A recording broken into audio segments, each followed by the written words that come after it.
All right, good evening. It's been a minute since I have been on here. Mm, about 2 weeks doing Breauna Bellamy's Exorcism. I haven't been on doing that in 2 weeks. Of course, I was not finished. Okay. But I did come on and do a reading, live reading one time.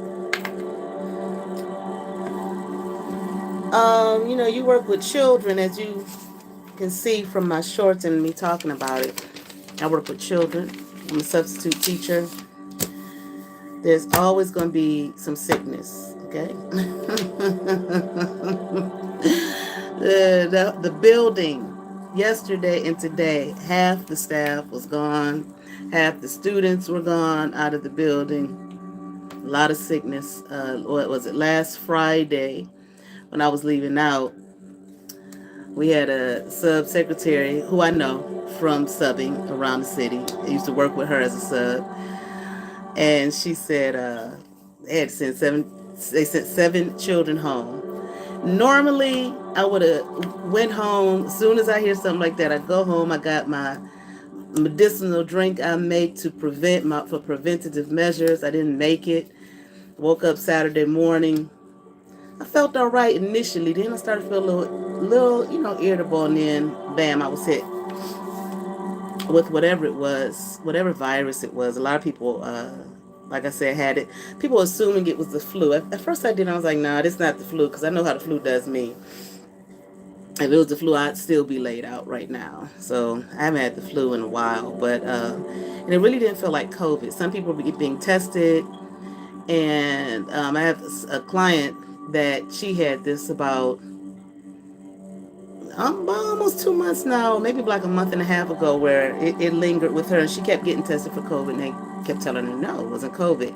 So I was talking to one of the teachers today. Her husband had it for like 8 weeks, and I think her mother or sister, somebody like that, and they kept testing and kept coming up no for COVID. So it's just some kind of virus. They say it was just a virus. But anyway, so I was out of school Monday and Tuesday. And I went to work on Wednesday for a couple of hours. And I went yesterday and today. So it still has this little lingering stuff. Stomach viruses, or upper respiratory viruses, whatever. Something they say is floating around out there. But anyway, so I had taken a break from YouTube, from doing this work for her, and YouTube. And I had my, what is it called? Christmas break, of course, which was Christmas and New Year's. And I just started watching some movies. And liking some of what I was seeing. Pearl, which I had seen Pearl already, but I really liked that movie. I love that movie because I saw X first. So my daughter told me about Pearl. So I finally watched Pearl and watched it a couple times. I really, really, really liked that. That girl was like crazy. And I love the actress. I can't think of her name right now. But she had a long monologue, when she was talking to her sister-in-law after she had killed her mother and killed her father. Well, accidentally killed her mother, but she didn't, accidentally caused her injury, but purposely, caused her death. Purposely killed her father. She killed the guy who made the movies. Oh, well, he didn't make the movies. He was the projector. I think that's what they called him, the projector man, or the projectorist, or something like that. But the projector killed him. And so that monologue she had was so long when she was talking to her sister-in-law about, when her sister-in-law was telling her, pretend like I'm, your husband when he comes back, from war or whatever. And I just think the actress did an excellent job, portraying. With that monologue, the very first time I saw it, I was like, wow, she really did amazing to me, and I love her how she played that character. I didn't care for now. What was the third movie after? Trying to get my iPad on. The third movie after X. It was okay. Of course it was X first, I think, then Pearl, then the last movie. Um, I'm gonna look it up as soon as my iPad comes on fully, because I can't think of the name of it. But I didn't like the way she portrayed that character, you know. So I liked her acting chops in Pearl. I think she was just phenomenal, personally. Especially the way she carried that monologue. That was a long monologue, and at the end when she smiled, and she was her crazy came out, and it was first it was the nervous fear, anxiety, her husband coming home, her being afraid of him seeing what she had done, and she just trying to play it off. Like she said, she was trying to wear a mask so that he wouldn't see her for who she really was. She knew she had some problems, some mental problems there. And, but she tried to cover it up, but she couldn't, at that point, she couldn't cover up what she had done. And so when she saw that he came in the door, and he saw them at the mother, the dead mother, the dead father, and the pig with the maggots all over it, and he's looking, of course, terrified, and she comes from out of the room, and he kind of looks out the corner of his eye like, whoa, what, and she's looking at him, trying to play the role again, this nervous fear. And then, you could see her eyes start to water up a little bit, um, where you could see even through the smile, the fact of, okay, I can't wear the mask anymore, he's going to see me, for who I am and what I've done. And then you could see the somewhat despair come through her eyes. And then, but she has this plastered on smile the whole time. And then after the despair, you could see in her face the crazy coming out, and you can see this woman, whoever this, I'm about to look up this actress, because I just think she did that excellent. She went through all of these emotions, and she carried all of it through that smile. And you could see all of those emotions through that smile. And what was the and she carried that through all the credits. Of course, the credits, as they edited, however long the credits are. Like nowadays, movies credits are like 15, 20, sometimes 30 minutes long. Back in the day, credits was that quick. The end credits, and but the way she just held that smile for so long, and purposely being the actress, I feel like, at least for that role, the great actress that she is, she showed every single one of those emotions. It wasn't just a smile and I'm holding this smile for too long and I'm getting uncomfortable holding this smile. No, she purposely showed, the mask falling, the despair, that what can I do? He sees me, the crazy coming out, in her eyes, I just thought she was excellent. Let me see if I can, I'm trying to charge my iPad, so let me see if I can find the name of this actress for those of you who may have watched this movie. On my other phone here.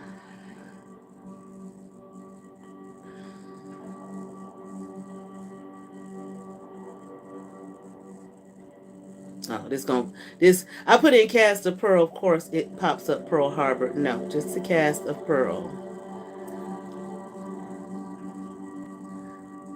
Mia Goth. And this woman, Mia Goth, and I just sometimes I'm fascinated by thespians and actors and actresses, well, just actors really, who, and when I say just actors really, it's not, for those who work in the business, it's not an actor actress thing. No, they're just actors. Those who are not a part of that world would say actors and actresses for women. But if you are a true thespian, then you understand that everyone is just, whether male or female, just an actor. Just like, in the days of the pharaohs, there's no male and female names. It's just a name. Okay. But nevertheless, she's 31 years old, and she's from London, from the UK. And she did the accent like so perfect, and I was fascinated listening to her. Now, the very first time I saw it, I didn't know she was from the UK. But the second time I watched it, I decided to look her up because I was like, she's really did an excellent job here. I want to know who is this woman here? Who's this actress? So I looked her up and I'm like, man, she's from the UK. And listening to her, I mean, like, to so perfectly do the accent, of a Texas, I believe is where the location was, whatever the southern dialect in that area would be. Okay, because it's just because you're from the South don't mean it's all the same. There are various dialects, just like up north, various dialects, and she just did it perfectly. She hammered it. She nailed it, rather. She nailed it. Perfect. She never once in her role, she never slipped up. You never heard her at her UK, or British tongue accent or whatever. You never heard it slip up. You never heard it come out. And then, to be from a whole nother country and to play the character, this young Texan girl whose mother, whose parents were German at that. So it's like so many dialects and accents going on at the same time. Because the woman who played the mother, she did an excellent job with her German accent. Okay. But yet here they were, far from Germany,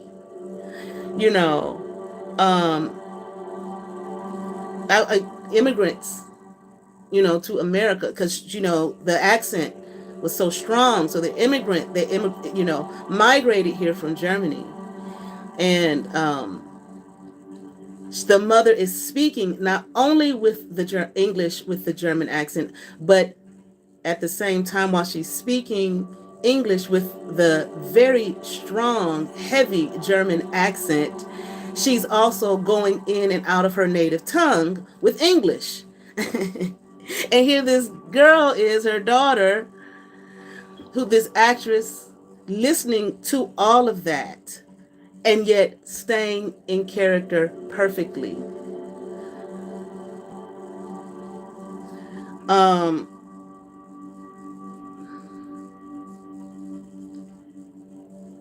She just was excellent. Not even, and not from here, but playing one of the, what would you call it?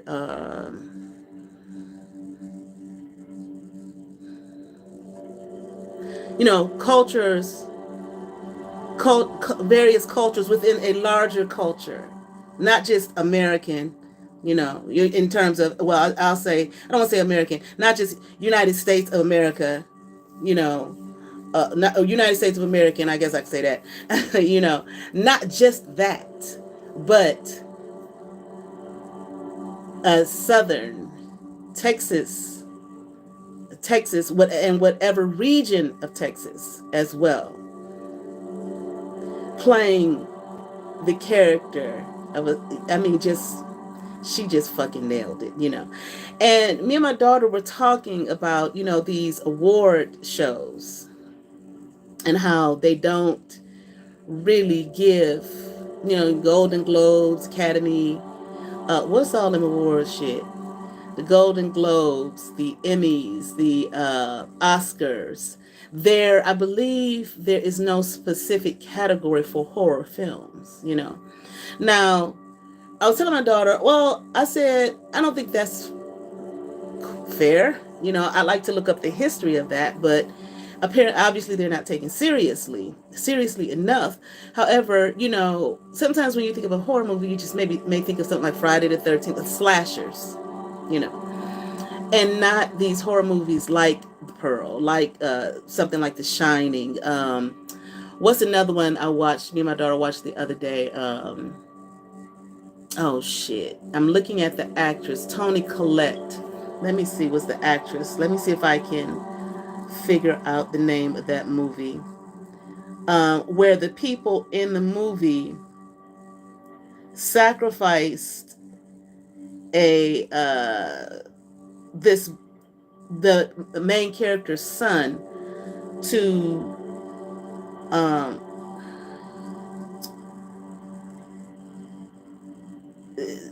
to give his body to his sister, who was accidentally killed in a car that he was driving. But to give, here it is, Hereditary. Oh, you know, horror movies like that. Okay. She said, I think my daughter said that they may put them in a category of, you know, with comedies or something like that. But I don't watch the award shows. I don't know. She's very well versed on that stuff. Much more. I can't even say much more so than I am. I'm not at all. But you know, I was like, I told my daughter, well, I said I can understand in terms, you know, in terms of these slash movies, and my daughter said I can't, you know, because she sees the art in it, all of it, you know, there's art, there's work that's put in to them, you know, that she feel like should be honored, because of course when you talk about these award shows, it's not just for the actors and the actresses, it is for you know, the musical scores, the what do you costuming, you know, I guess the everything that goes into it, you know, the stuff that they don't film on TV in terms of who gets awards. You know, they don't film every single aspect of the award shows, you know, on television. But there are still awards going on being given to people in certain categories that, you know, people may not find, your average person watching may not find of interest, don't really know that much about, because you're mainly just looking at you know, the actors. You know, that's even like with theater. I mentioned before about this guy that I used to date. He used to build the the scenes, the sets rather, for plays. And it was just like, you know, kind of an unsung type of thing, because it's like, you don't have a play without a set. You know, it's not just the actors, it's not just the people that are out front. There's no play without a set. Now, unless the play is made to not have a set. That's different. But even that is a set. The no set is a set. It's a part of what the ambiance and what makes the play, you know, is what it is, or what it's going to be. You know, the set is very important. People who work the sound system, people who do the costuming, so on and so forth. And one time at one of the theaters here, they were doing The Color Purple.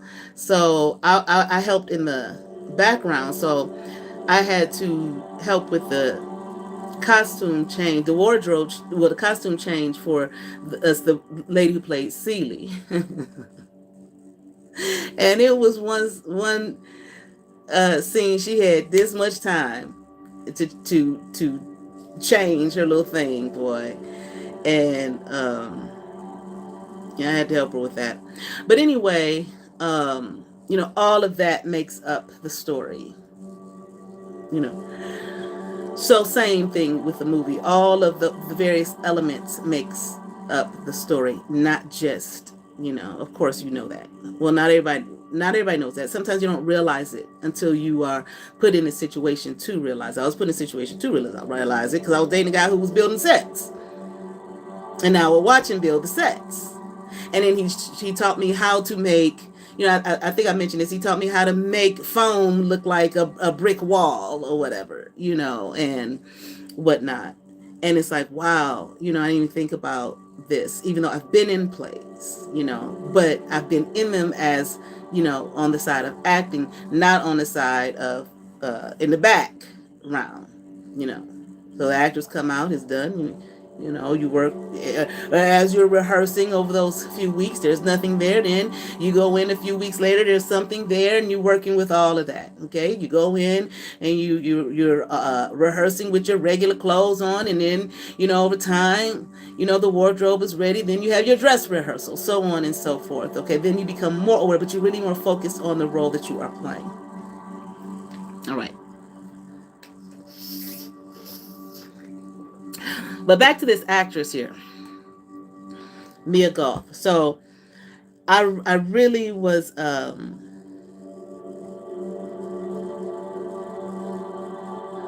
don't when I saw X, because of course she was in X too, I didn't pay that much attention. My daughter kept telling me about Pearl, and here it is, Maxine, and that she was the actress in X played those both roles. Well, by the time I didn't know who she was. By the time I saw Pearl, which was well over a year later, I didn't remember, her. And then I saw a scene. I was like, oh, yeah, that's right. I remember her. But Maxine, I wasn't as moved by her portrayal of Maxine, the way she portrayed Maxine. Okay. Which is who she was in X as well. But the way she portrayed Pearl was fucking dynamic to me, and I loved it. All right, I loved it. Loved it. Okay. Born to a Brazilian mother and Canadian father. I'm just reading right now, but and then to, like I said, to see her from a whole nother country, a whole nother culture and whatnot, and then go, to play sub, a smaller culture within a larger culture, that framework, to do it so well with so much others dialects and whatnot going on around her, and to nail it. Because sometimes you can, and I'm not saying this of all American actors, they sometimes they mess up their accent in a heartbeat, and you can hear it. And then sometimes, now my daughter has caught it, where she will hear an actor maybe from the UK playing an American role, and she will hear them mess up the accent, and their British accent comes out. She catches all types of shit. But this woman here, she never once deviated. She never messed it up. So I love that movie. Another one I was watching was Blink Twice. That was some crazy shit, but it was a really good movie. I enjoyed it to an extent. I enjoyed it a lot, but the content of the movie was insane, but it ended. Of course, I like the ending. If you haven't seen it, take a look at that. That's a really good movie. That's like a category that both myself and my daughter enjoy. It's horror. Okay. I always liked that type of thing. But when I was younger, it wasn't so much like slasher movies and horror movies. I liked the macabre. I liked stuff. I loved Edgar Allan Poe and his poetry. Used to love watching Elvira.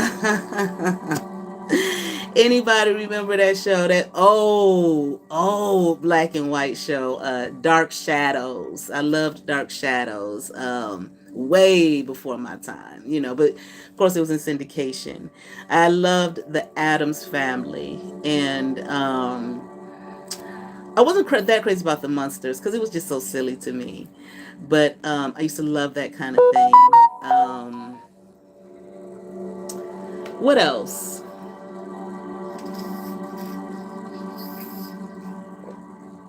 The Monsters, not the Monsters, the Addams Family. So I loved stuff like that, stuff like I said, more like the macabre. Alfred Hitchcock, that show. Now this would fall more under sci-fi, but I am a huge, huge Twilight Zone fanatic. I love the Twilight Zone, and I mean the old black and whites. I will watch. They used to every New Year's Eve do a what do they call it? A marathon. And that's what I would do. I'd stay up as long as possible watching every Twilight Zone. So there was a time when I had a situation where at my house, I had to be at home for a few days. And this was a few years back. I found the Twilight Zone. What was on? I don't know if it was on Netflix. I can't remember what it was on, but I sat there and I watched every single episode of the Twilight Zone, all seasons, and I could repeat and do it all over again because Twilight Zone has some really, really good storylines. Twilight Zone was, a part of me wants to say ahead of its time, but not really. Like sometimes I watch these old black and white movies thinking, oh, they didn't talk about certain things, they didn't do certain things at that time. They did. It was the same type of shit you see now. It just wasn't as graphic, you know. There was a old black and white horror movie I watched about a month ago with Joan Crawford. And I can't remember what it's called, but she had an axe and she was chopping people. Well, she chopped off her husband's head and his mistress, So it's like, they've been doing this shit. I mean, it's the same shit. Everything's the same. There's nothing new under the sun, all right? So anyway, I kind of want to go back and watch Blink Twice again. Now there's another one I watched at a friend's house, and I would like to watch it, but it's so new. It's on Prime, and it just costs it costs too much to rent. It's like $11.99. I'm not paying that much for it. I saw it once. So I give it a while, for it to rust a little bit, and it'll be cheaper. But it was Heretic.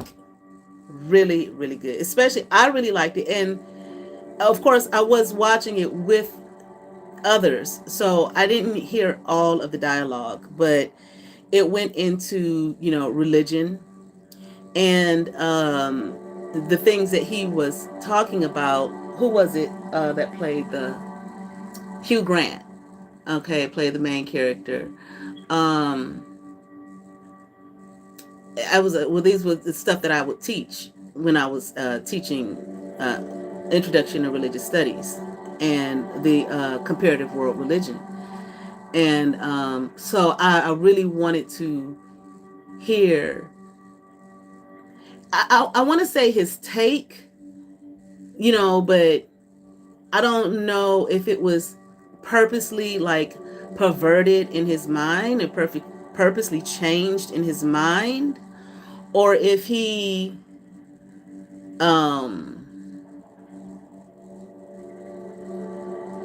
just, that was really his take, on it. But again, I didn't get to hear all of the dialogue because I wasn't by myself watching it. So I'm really looking forward to watching that again. So Heretic, Blink Twice, really good. And a couple more we watched, newer ones. I can't think of all of them right now. Okay. Then I watched The Best Man because a friend of mine, she had never seen it, and I was like, I can't believe you have never seen it. She's like my age, and she's got the whole black college experience, and she's in a sorority, and I'm like, you've never seen The Best Man? You know what I'm saying? That's your whole fucking world. The whole college, Generation X, okay, college thing, all right? Although They didn't say that they went to a black college in that movie, nor did anyone mention anything about any fraternity sorority. I'm just talking about the whole experience. But she had never seen it, so we watched it. She came over and we watched it together. Then we watched the next one, Best Man Holiday, and started to watch the series for the closing out of it. But whatever. Okay. So I have some things that came to me. I'm not going to do a reading. Okay. But I did have some things that came to me. Hold on, please. And I want to share.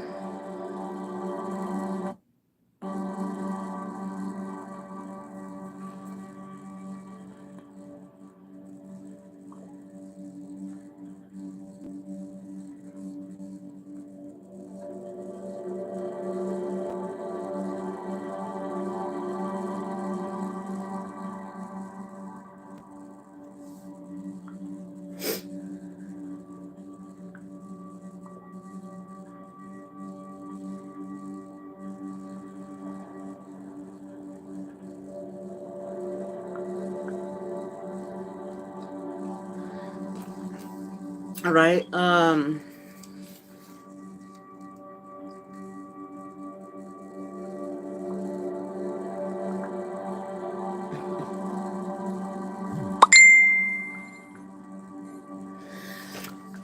Excuse me. So it's not a reading, okay? There's some things that may be of significance to people in some way, shape, or form. That has been very, very interesting. I think people were saying it was a full moon recently or something like that. So it has some very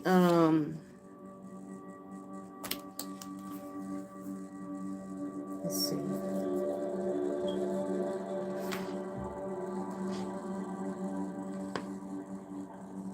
Trying to.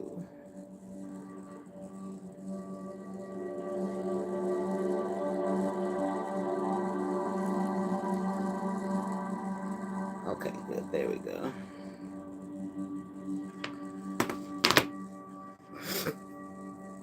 Okay,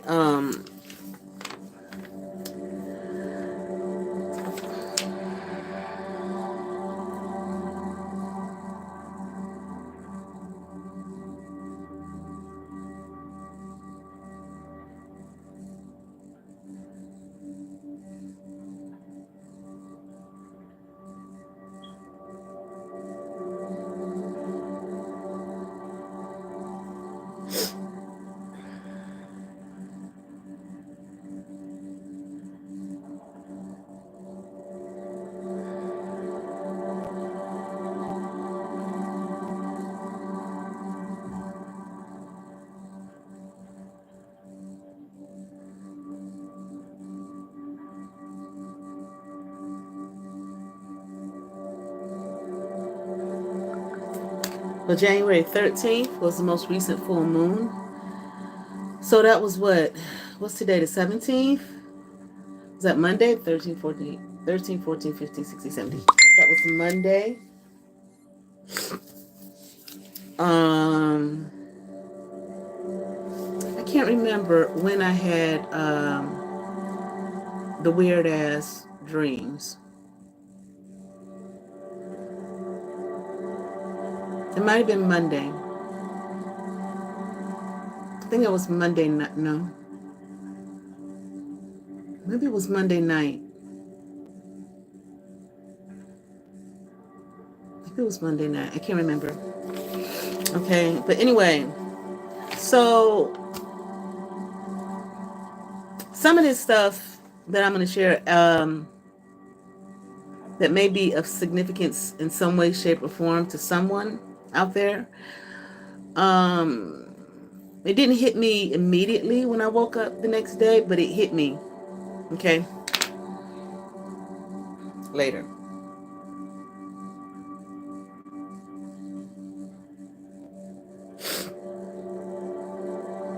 Okay, so these things might be of significance to you. Clayton County in Georgia. Okay. Sheriff, okay, or the sheriff of Clayton County. The name Robert. Also robot. Not the name, not the word robot, but an actual robot. I think that there might be a connection though to the name Robert and the robot. Red, beady eyes, the color red, okay? Actually, the character Elvira. The words flying monkey, Rome, the city of Rome, transgenderism, the letters B, C, I, J, Z. Let's see.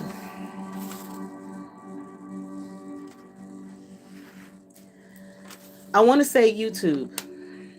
And I want to say YouTube. I am saying YouTube, but I don't remember exactly what that was all about. But that might be of significance to someone in some way, shape, or form. Okay.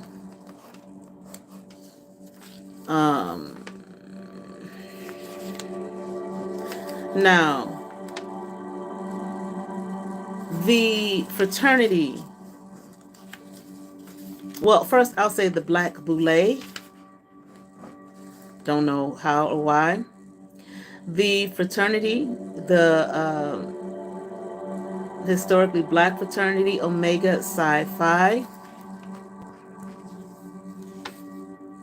Okay. Now this is interesting because I saw it clear. The colors, of course, purple and gold, for those of you who are familiar. With Omega Psi Phi. Those are their colors.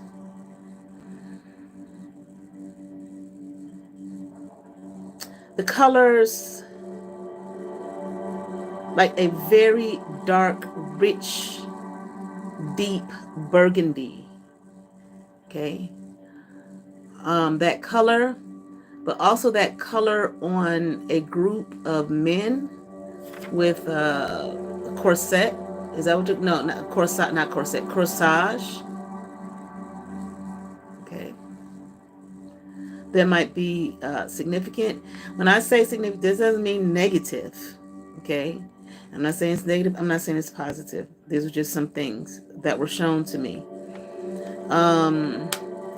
But the interesting thing about the fraternity thing and the men that I saw. Now the colors for Omega Psi Phi are purple and gold. But the men I saw were not wearing purple and gold. But the person being looked at to become a member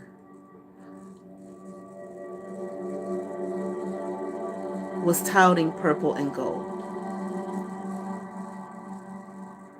Only in the sign Omega Psi Phi. They weren't wearing the colors purple and gold. Okay. So I don't know whoever, well, I know who the person is. Okay, I'm not going to say who the person is. Okay.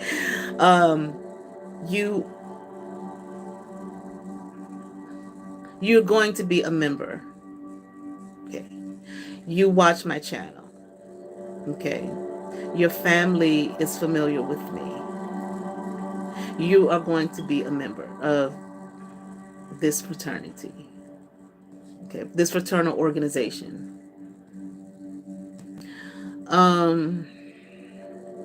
But now why they had those colors on the the button down dressy, shirt. I don't know. I don't know who the men were. I didn't look at them. Okay, but they saw me. I say you're going to be a member because I thought you already were. But as the dream went on, I saw that you were not, that you were looking to become a member. I feel like you've done what you were supposed to do, okay, in becoming a member. Now, I know people have issues with, sororities, fraternities, secret societies, organizations, all of that type of thing, okay. Not everybody does. Okay. So this is a message for that particular message is for that person. You are going to be a member. Okay. It's passed. I'm hearing you've passed the test.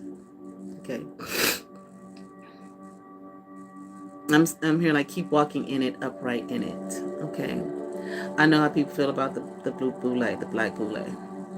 I'm sorry. I'm not here to say right, wrong, left, right, up, down, whatever. Okay.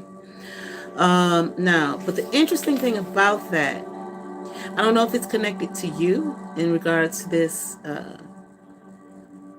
Omega Psi Phi, of which my sibling, I still call him my sibling. I don't know what the hell he is, but in turn, just for the sake of conversation here, is a member.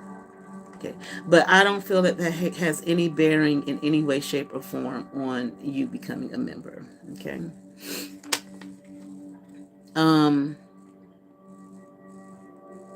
Don't know why. I love the movie School Days. Oh, let me finish this real quick. Well, no, I'll go into this. Love the movie School Days, and every now and then, I'll look at clips of it on YouTube. But today, for some reason, it came across my mind, across my path today, and I started looking at some of the clips, and I saw a little deeper into the movie than I had ever seen before. Some stuff I did not post, some stuff I did. I posted scenes, and I saw some, I don't know if I would say occultic knowledge or occultic things. Of course, that's probably not probably, that's in everything. Okay. So some secrets that were presented to me, that were made known to me. So we're talking about fraternal organization secrets. Everybody, like, many are called, few are chosen. Okay, how many started in the line and how many ended up, okay, the secret things that take place. Okay, secret knowledge that members are given. Okay. So I could see some of the secrets in the movie. Now, was that Spike Lee's intention? I don't know. Okay. But it don't have to be. You understand what I'm saying? For it to be there and for it to be presented. I saw it in a way I'd never seen it before. I had heard things in the few clips that I shared that I had not heard before. Many times as I've watched the movie, many times as I've watched clips of the movie, I'd heard things and seen things that I had never seen before. Okay. Popped out. Okay. So I don't know if this relates to you who will be a member of Omega Psi Phi. Okay. But it was just, I will say this, things that are maybe significant here for whomever. School Days, the movie. Okay. The colors black, silver. Okay. The letters, the Greek letters, gamma. Okay. Phi, gamma. Okay. That was the name of the fraternal order there. The fraternity in the movie.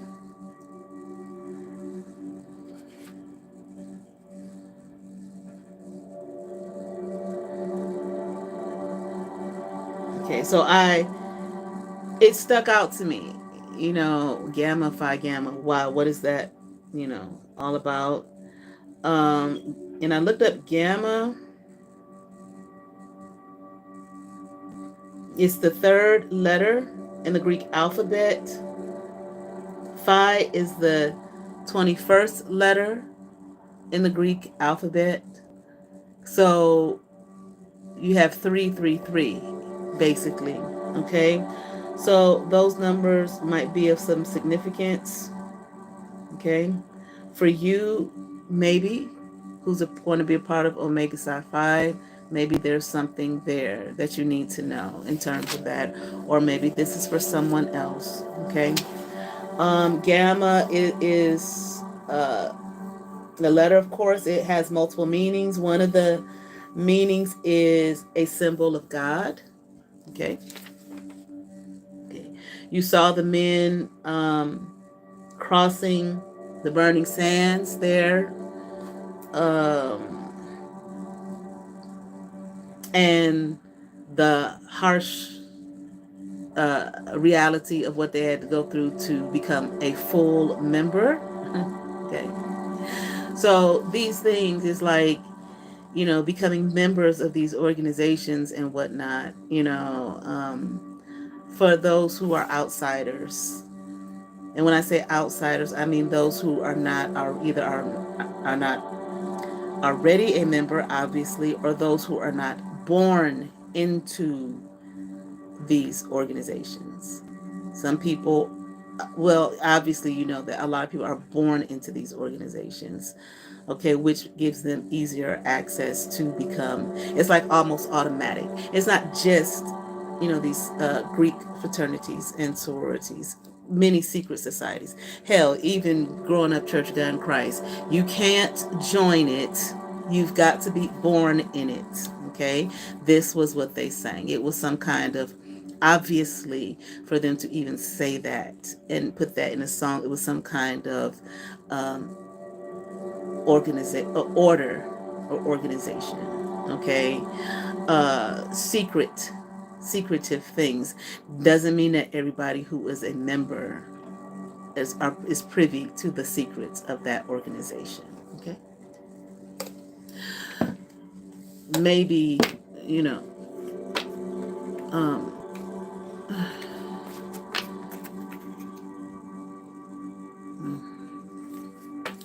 I'll just say that.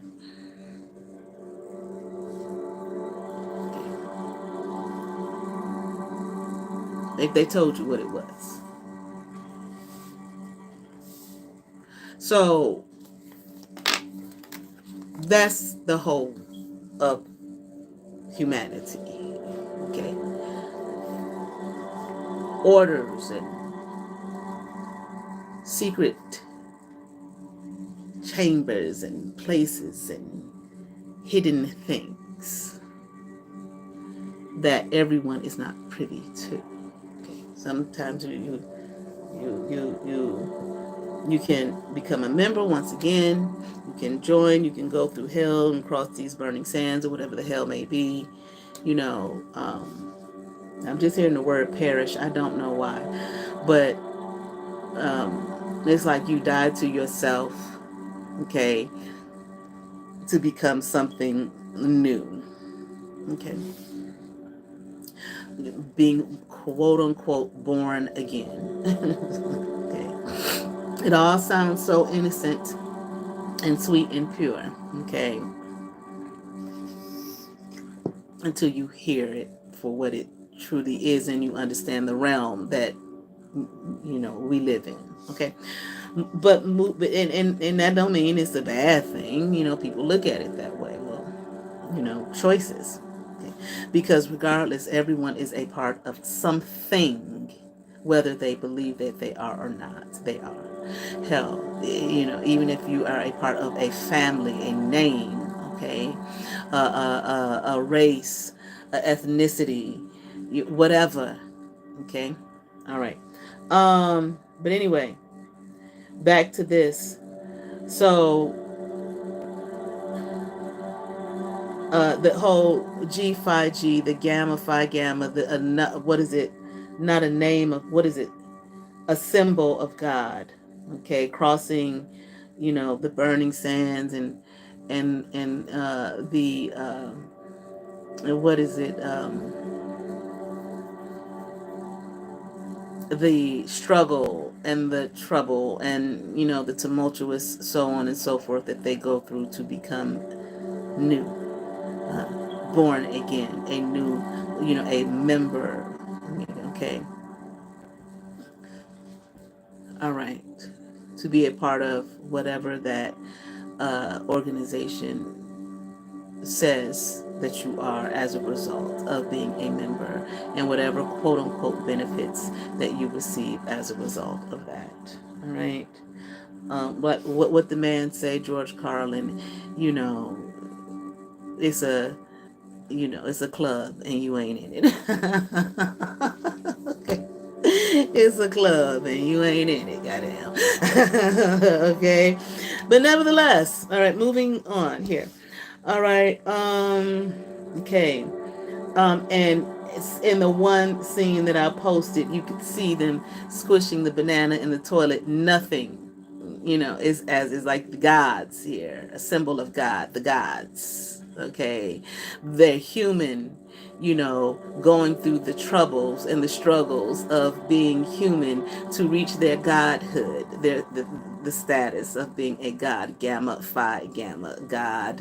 Okay, phi, I looked up phi, but I didn't write it down. God. Okay, gods and goddesses. You hear the goddesses in the background chanting G Phi G, G Phi G, G Phi G, G. Steady chant over and over and over again. That you can easily, your conscious mind and ear is not picking it up when you watch it. Especially, these movies and you watch it one time. It's so much, you probably don't even see half a movie when you watch it one time. Okay.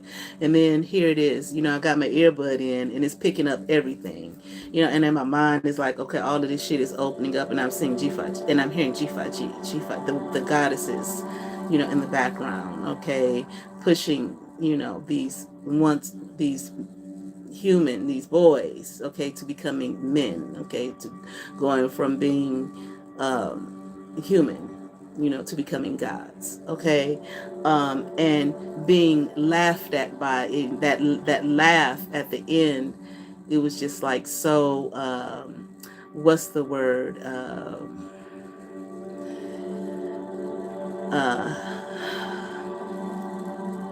Like a joke, like a joker's laugh, you know, like the God of all, watching the gods, the boys or those human, crossing from one realm of reality over into another, okay, or over into their truth, over into what's real, their godhood, okay, status, and putting their hand in the toilet and squishing it, squishing a banana, but they're blindfolded, where nothing is as it seems. Okay, so the things that you think are hard and terrible and blah blah this and blah blah that, where even like what did Bobby Hemmett say, be a god, don't be human. You know what I'm saying? That's work. It's not just because you just say you something, no,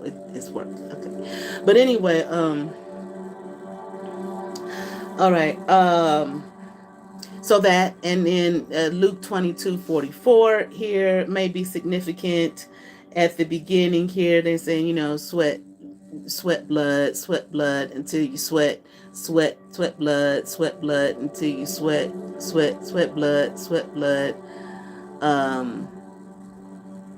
and something tear, and it's what you find in that scripture, in Luke 22:44.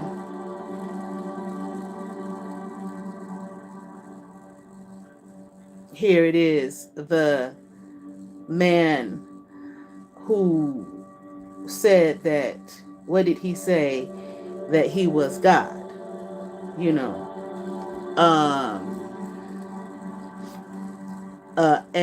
and being in agony, he prayed more earnestly, and his sweat became like great drops of blood falling down to the ground.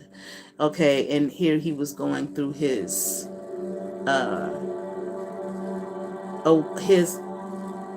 change, his transition from being here in flesh, as human, to his death, but that led to his godhood, which was his resurrection. Okay, sweating blood. This is what these men were doing, and this is what they were singing. Okay, so that may be significant to you. All right. I made a video of me one of my short smoking cigarette was probably like the third one I've done. I've done videos on here with me smoking plenty of times before, but then, the same people that think that they're affecting my life came through it, don't smoke, and bro. This thing of calling people bro is just like, okay, you're a teacher, why are you smoking? Okay. That may be significant, the smoking, okay, in some way, shape, or form for someone. Smoking. I made some posts about that on YouTube. I just deleted those. Those are not things that I can engage in, with any reason here. So, me personally, I smoke Maverick. I used to smoke Newports. Okay, so those things may be significant to you in some way, shape, or form because a big deal was made out of it. Cigarettes may be significant. Cigars may be significant. You're a teacher and you smoke, like that's a bad thing. So education may be significant to you, and here we are finding that most people that do, well, I don't want to say most because I don't know the percentage, but the becoming members of a sorority or fraternity usually happens during your college years, okay, so, or even graduate school. So your education here, okay, may be significant to you in some way, shape, or form. Educators. Now this person that is become maybe I feel like is going to become a member of Omega. I don't know your education, but definitely with your status, I'm thinking if you're not, well, see, I don't know. I'm not a member of a fraternity or a sorority. So I don't know if you have to have a degree. I'm pretty sure you do, but I'm not saying you don't. Shit, I don't know. But at least honorary, you're going to become a member. Okay. All right. So those things may be significant.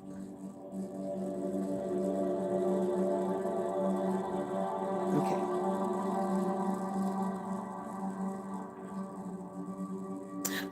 I've said this before, and I'm going to thank you for the one thumbs up. I'm going to say it again because I find it it's so off-putting to hear. I don't understand it. And this is not against anyone in particular, okay? But I don't understand if you're saying that if you're reading something for someone and you're saying that that person that you're reading for is being attacked or has been attacked without cause, but they're doing just fine, blah blah blah, this, that, and other, and then say the people that have attacked you without cause and you're doing fine, so because you're doing fine they want to get revenge on you. I'm gonna keep on doing it because I don't get it. The revenge, the word means the action of inflicting hurt or harm on someone for an injury or wrong suffered at their hands. So if you're saying they're being attacked without cause, they haven't done anything to be attacked by whomever or whatever, but the people who have done the attacking are mad because the person is just fine, they want to get revenge on them. That does not make sense.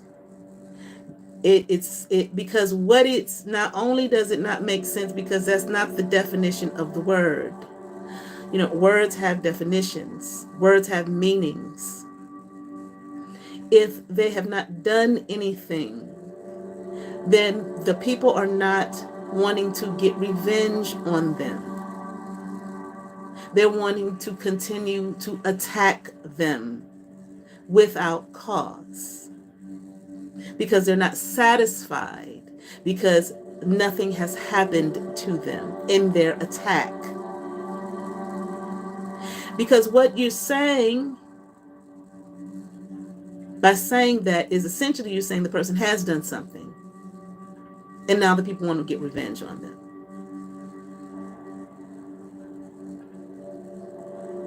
It's kind of like telling the victim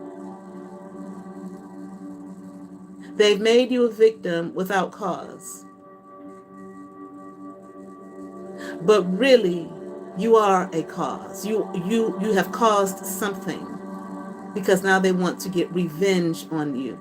It is not logical. The person who would be getting any kind of revenge would be the person that is being attacked without cause. They could want to get revenge. Okay.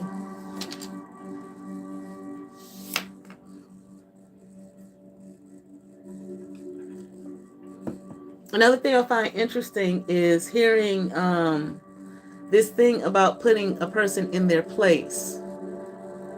Who's putting a person in their place?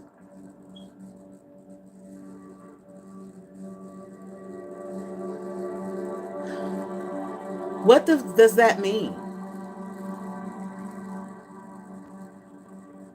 What does that mean? Putting a person in their place. They want to put you in your place.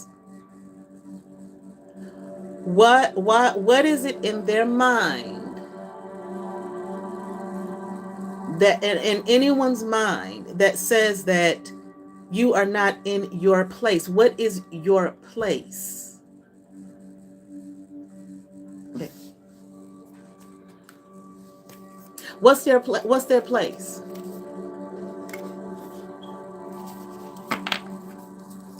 The fuck are you talking about?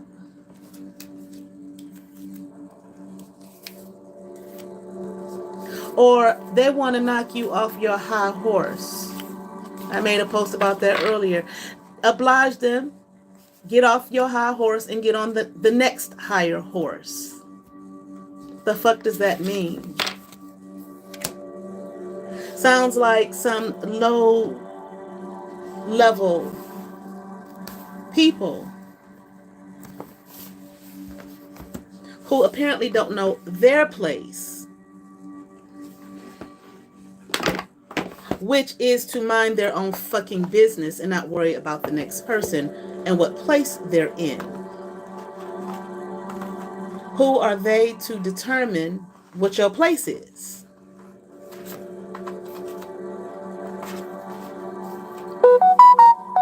I know this girl, confirmation, goddamn. When I was in college, right? I didn't know her personally. I may have talked about this. I don't think so, though. I might have. I didn't know her personally, but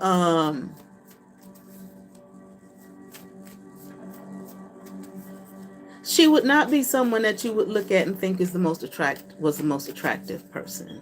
Okay. But this girl, she dressed really nice. Hair always done, always immaculate. She matter of fact, she didn't walk around with her head held high. That's how she walked. That's how she carried it. Okay. And she had the most attractive men always by her side. All the fucking time. Like, damn. Wow. You know what I'm saying? Some of the finest brothers on campus. Okay. So I was on we had what we call a shuttle bus. Okay, because I lived in a dorm, but the dorm that I lived in, they were off campus. So we had the shuttle bus that would pick us up, and take us back and forth between campus and the dorm. On the shuttle bus one time, and this girl was sitting behind me that I knew. Well, I knew her brother a little bit more than her, but I kind of knew her a little bit. We were, cordial with one another. And we were on the shuttle bus, and we passed by going down the hill, okay? passing through campus or whatever, and the girl behind me got to talking so violently about this girl, and I was like, what the fuck she talking about? You know what I'm saying? Tell me, I hate her, and oh my God. And I looked back at her because I knew the girl. I was like, who are you talking about? You know what I'm saying? Her. She pointed. And it was that girl. And I was like, why? You know her like that? And she was like, no, I don't know that bitch. I was like, well, why do you hate her? What's up with that? She was like, because she thinks she look good.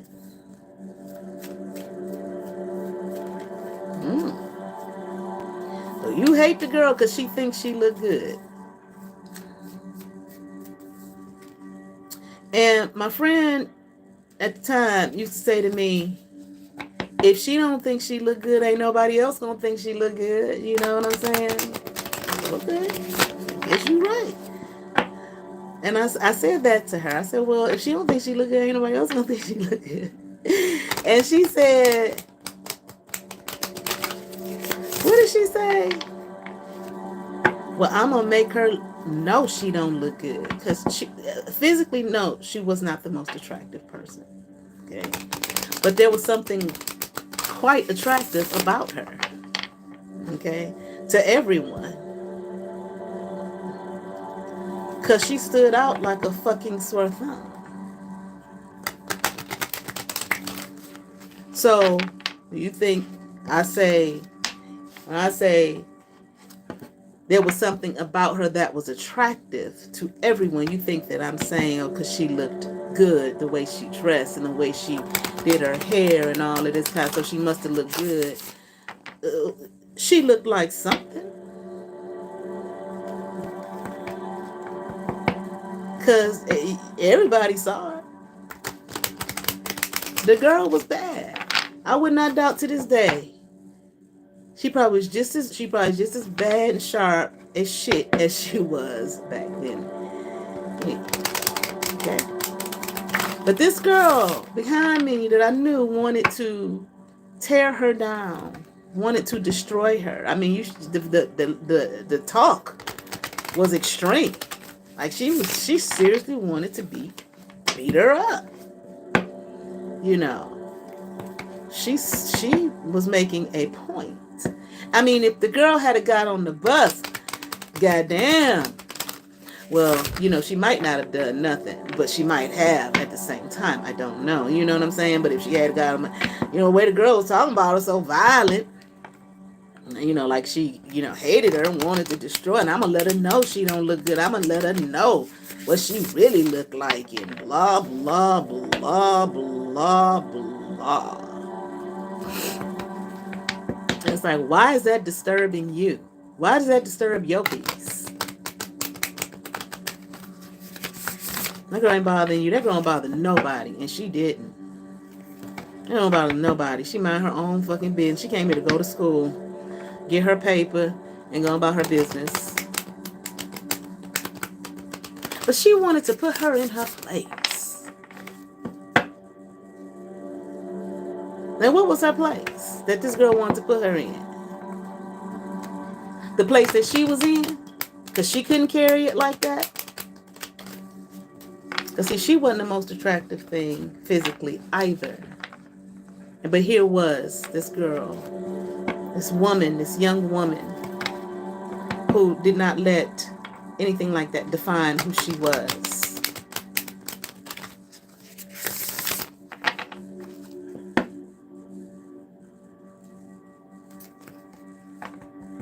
But this chick back here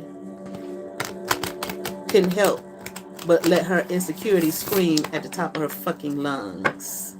So she wanted to put her in her, she wanted to put her in her place.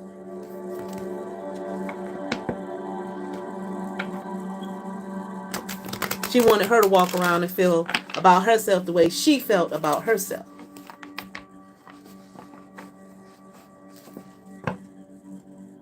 That girl wasn't doing nothing to nobody.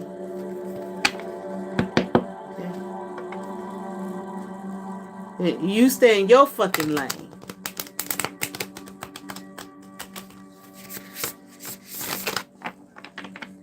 I don't know. The girl probably was an honor student. clean every day, hair dressed to the nines every day, hair laid every day. You never walk up on campus looking bummy and loud and ridiculous and ratchet and hateful. So that girl on that bus was loud than a motherfucker. But she thought that was cool.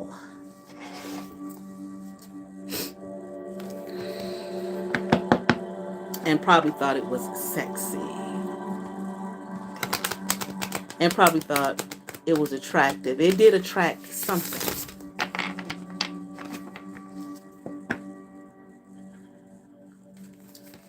But it didn't attract what that girl was attracting. So, you know,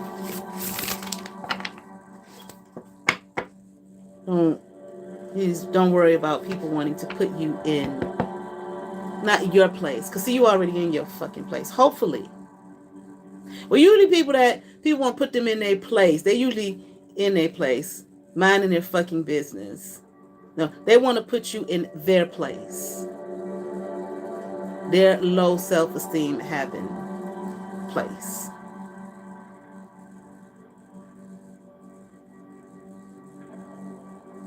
They'll tell you what to do and who to be and how to be.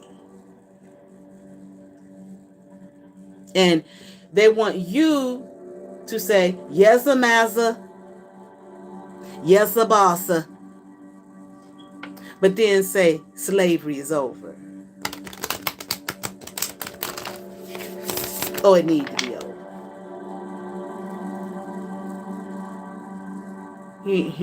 Please. All right. Now, I'm going to say this real quick because it's on my mind. I watched this movie the other day. I couldn't watch the whole thing. It was absolutely fucking ridiculous, called The Perfection. Well, the girl was a prodigy cello, musical prodigy. She played the cello. She lost her spot because she had to go home and take care of her family. So there was another girl who came in her place. The girl went to visit the school, which was in China. She hung out with the new chick who took her place, drugged her up, made her hallucinate, and the bitch ended up cutting off her hand. Okay, chopping off her hand because the girl set her up. So the girl looked back like she went to get revenge on her or whatever. Took her all the way from the United States to China in the back of a car. I don't know who wrote that shit, but it was ridiculous. But anyway, she said later on we saw that they were in cahoots together to destroy the teacher because he was basically a pedophile, okay? And she says to her, when she went to get revenge, I know you were right. The girl who chopped her hand off because she was set up and drugged. And she said to the girl who did that to her, I know you were right.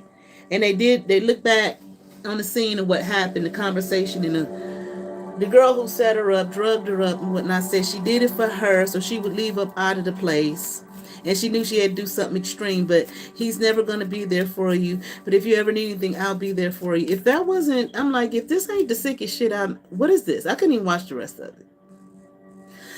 it. So,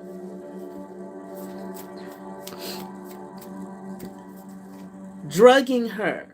She could excuse her. She chopped off, the girl chopped off her hand. That didn't just destroy her music career. Okay. That destroyed a whole lot of other shit for her. But she forgave her. And had some, romantic relationship with her. That's the only way she said, the only way I was going to be able to get you up out of the conservatorship. Okay, with the man who owned the music school. I said, it really sickened me to my stomach. I said, maybe I need to watch the rest of this. I hope this. It's like, no, you don't need to watch no more of that shit. Is this what they're teaching people to accept now? Really? Is somebody drugging you, and gaslighting you, or whatever the fuck you want to call it, lying to you, saying I knew that was the only way you were going to get out of doing what you were doing, of working with him. I knew I had to take extreme measures. No, you had to mind your fucking business and talk to somebody like you had some goddamn sense, but you don't drug a person for her to chop off her hand. It was just stupid. Okay, just dumb. Okay, I mean, it's just so dumb. I was like, who made this movie? Who wrote this shit? Just dumb. That's what some of this shit on Netflix is ridiculous. All right, but anyway, let me get to this. This thing with Miss Breauna Jewell Bellamy. She done text me twice.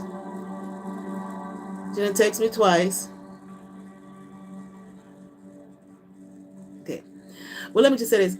As usual, I've been saying I take back all my, I call back all my energy, power, essence, self. Dynamo, dynamism. I think that's the word. Okay, my dynamic self. Okay, my destiny, all of that. Okay, from Breauna Jewell Bellamy and anyone else, okay, who thinks they're gonna take it, steal it, so on and so forth. With the fake ass reviews on my psychic app that came through today, the same time all the smoking comments came down, like this Bree and the fools. It's the same motherfuckers. They do the same shit all the time. But anyway, so I stopped doing it for a while because I was, like I said, there's other shit to do besides worry about somebody who decided to destroy their life, okay, and thought it was cute and sexy. And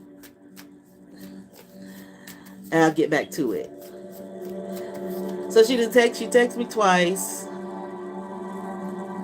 She was calling from the Smoofy numbers, doing a whole lot of black magic. I saw it all over my room.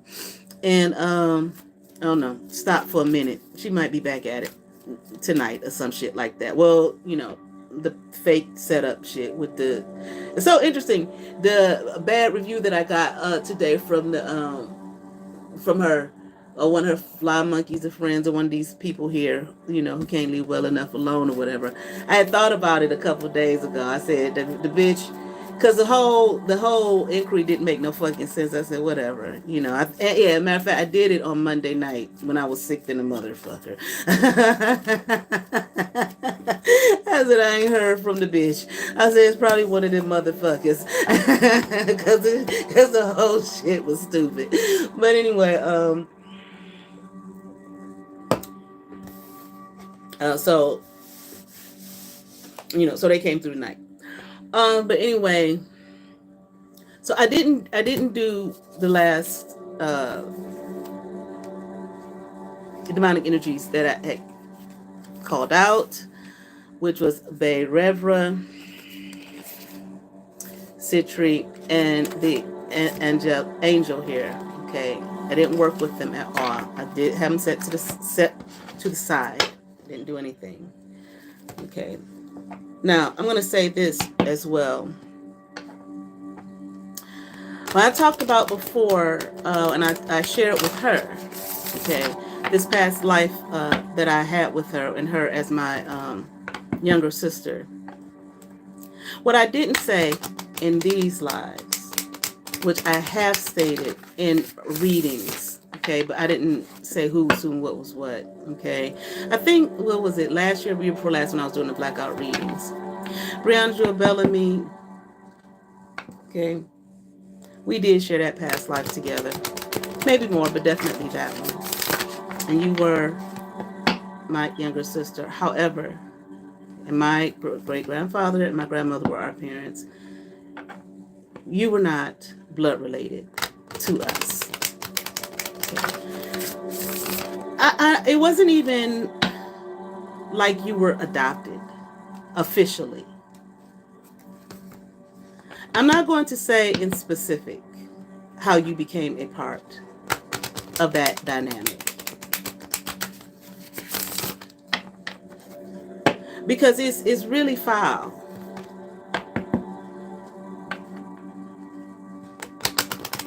It's fucked up. I don't blame you for trying to run from your bloodline. I don't blame you. And saying everybody your mama, that ain't. Medusa and Dorothy Dandridge and Louisiana Creole and all of that kind of thing. Okay, you know, you don't know who you are, but you are not part of my bloodline. You are not a part of my great grandfather, my grandmother's bloodline.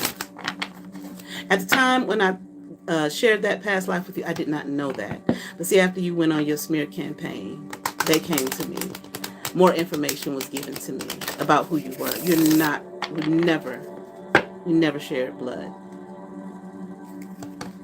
So you don't have any rights in any way, shape, or form to my bloodline, to my familial bloodline. I'm here. You never have, you never did, and you never will.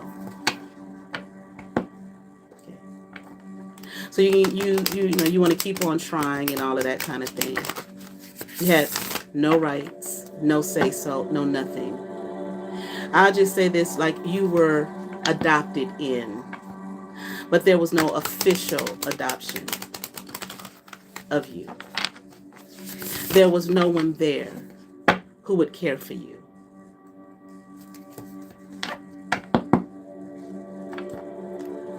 I'm hearing the word petty. And I don't know why I'm hearing the word petty meat. I don't know what that have to do with anything. I don't know what that means. Okay. Something about you were petty. You were small. You were insignificant. And you were treated with insignificance.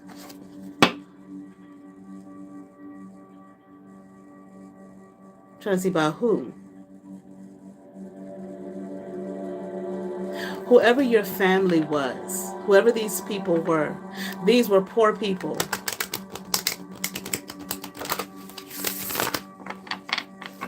I mean, who gave you insignificance or something like that. Treated as though you did not belong.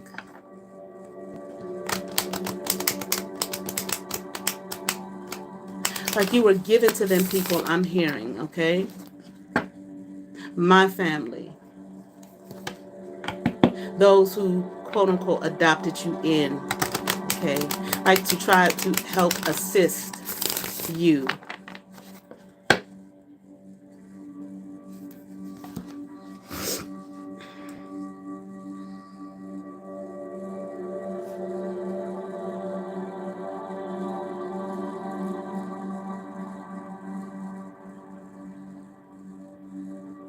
The word, excuse me, came through disregard, pay no attention to, ignore.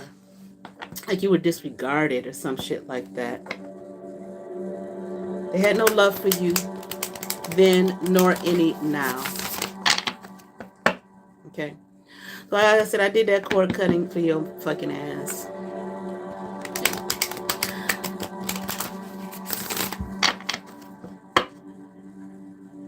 I know you did. Okay. You already tried once to contact, okay, my ancestors. And I'm here, they gave you no rights, okay, to access them. Because you have none. You never did. It wasn't a motherfucking thing of, well, we adopted her in, let's, you know, we just takes her in now, it's family, she blood. I'm hearing never.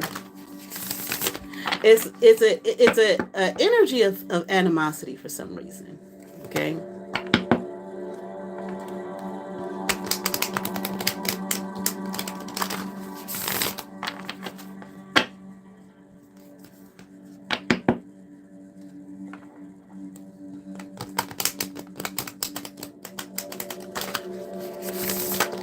You did something. Something evil, something hateful. That's just you. That's who you are. You have always been that. You probably will always be that. In your past. Evil-hearted, hateful energy.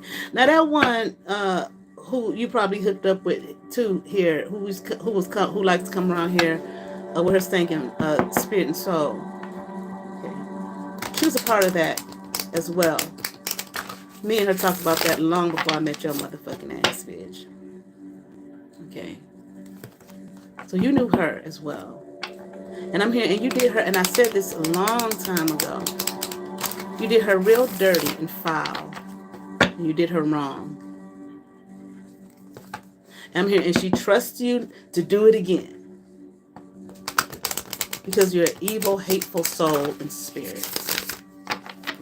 And you do not belong here. Now you keep trying and texting and calling from the spoofy numbers and texting, I have a job. Hi, do you want a job? Breauna Jewell Bellamy, do you actually want me to respond to that? Or is that some of the black magic witchcraft spells? And then you send me another text talking about, hi, this is Alexander. Something about a job. You have a minute to talk. The same name that you use for the Russian connection when you send the Russian email shit to my business emails. Alexander. You use the same shit over and over and over and over again.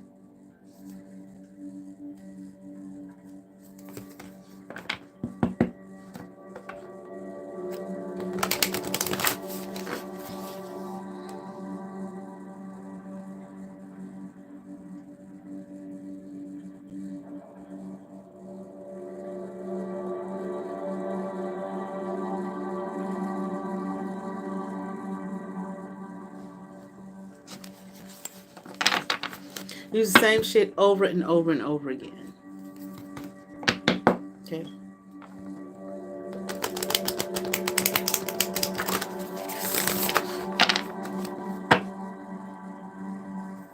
Whatever, when you tried to contact them or whatever, okay, either they lied to you, kudos to them, okay,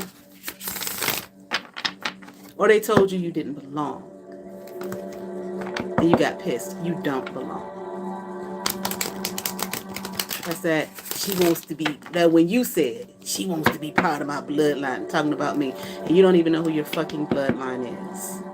First is Medusa, okay? Then it's a fictional character.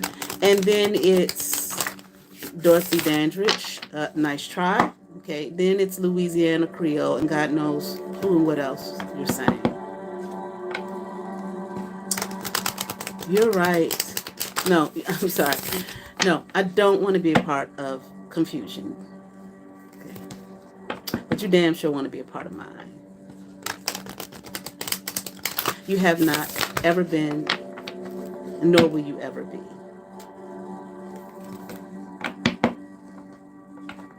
And apparently, you was taken care of, didn't appreciate the shit, just like you didn't appreciate it when I came through in this life and took care of your monkey ass for 3 months. Because half the spiritual shit you shared in that time that you knew me was shit that I told you.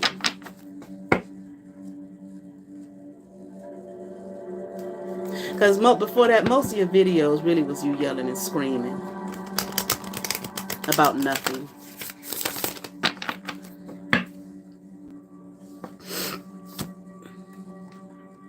Or just reading a document, but not expounding on it.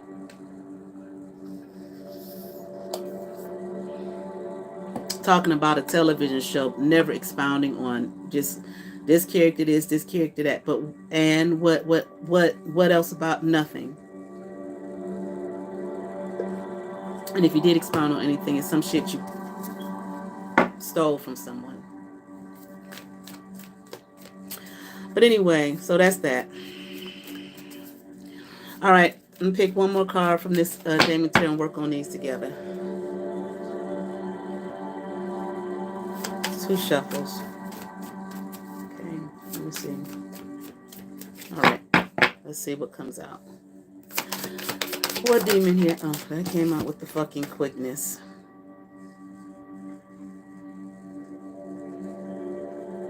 I think, did we have this one already?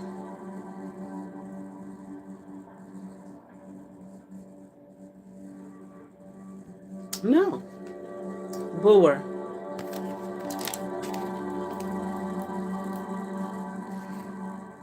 Bora is the president of Hell with 50 military units under his command. Demonographers describe him as either taking the shape of Sagittarius or having the head of a lion and 5 legs. Okay. So funny. This is interesting. Look at what's at the bottom of the deck. Cali. And I'm laughing because the sister that Bree be trying to attack and everything. I know people in gang members in California that I had sex with. They're gonna get ya. Girl, shut up. So anyway, that's one.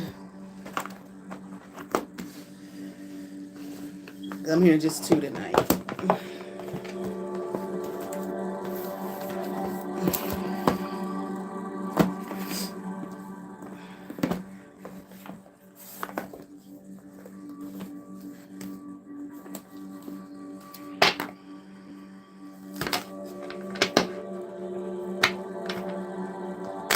And of course, I watched a whole bunch of the first 3 seasons of Sanford and Son. Till they got to the part about three-way split with Grady taking over. It was about the last 4 episodes, or 4 or 5 episodes of the 3rd season of Sanford and Son. One shuffle.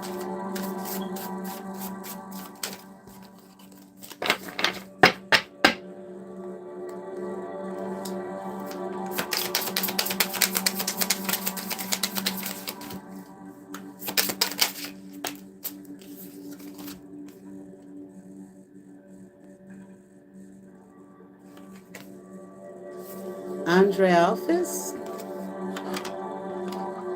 Queen of Swords. Teaches geometry and measurements, increases one's intelligence, can transform a person into a bird. So I can fly far, far away. Y'all remember that in, what was the name of that movie? Forrest Gump. So I can fly far, far away.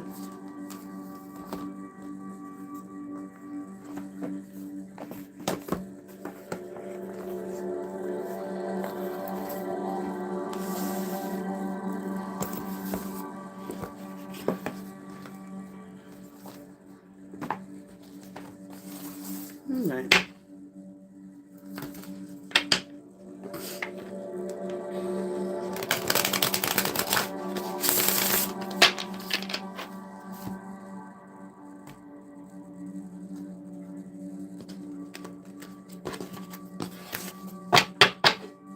Shuffle.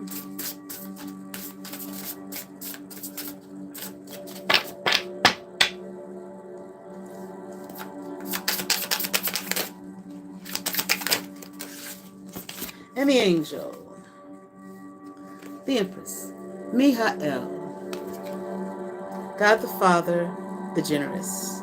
Fertility and fruitfulness assures peace between married couples. Okay? So, this is what we shall focus on. Wind for wind is it. There you go, at the bottom of the deck. Oh, that ain't the Archangel, though. Oh, yes, it is. I was Archangel Micah, and I was going to kill everybody.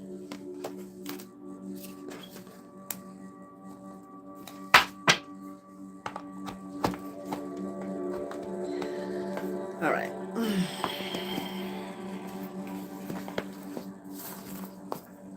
All right, that's it. No blood relation. Never has been, never will be. Praise Jesus.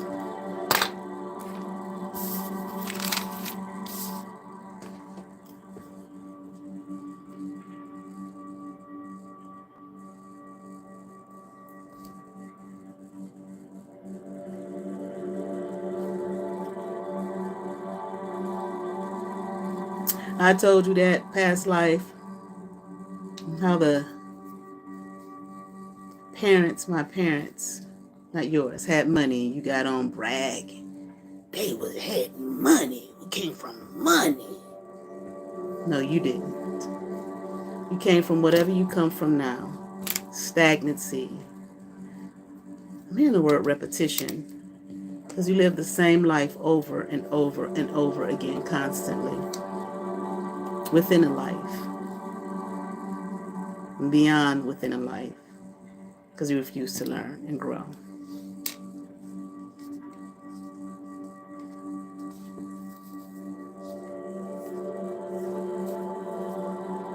Darkness, depth, I'm hearing. Depths of darkness and despair. That's all you call on. But you think you're calling on it for others, but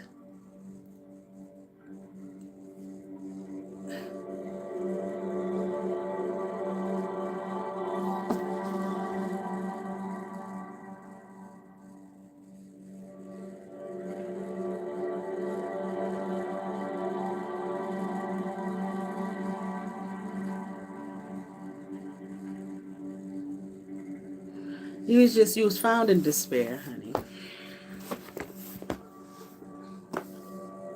And I'm hearing you're going to continue to live a life of despair. Money is not going to help you nor save you. Damn sure not dick.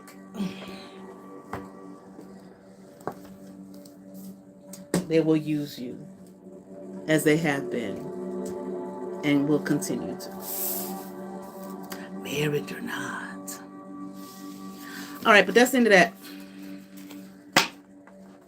Y'all have a wonderful evening. Have favor. Peace.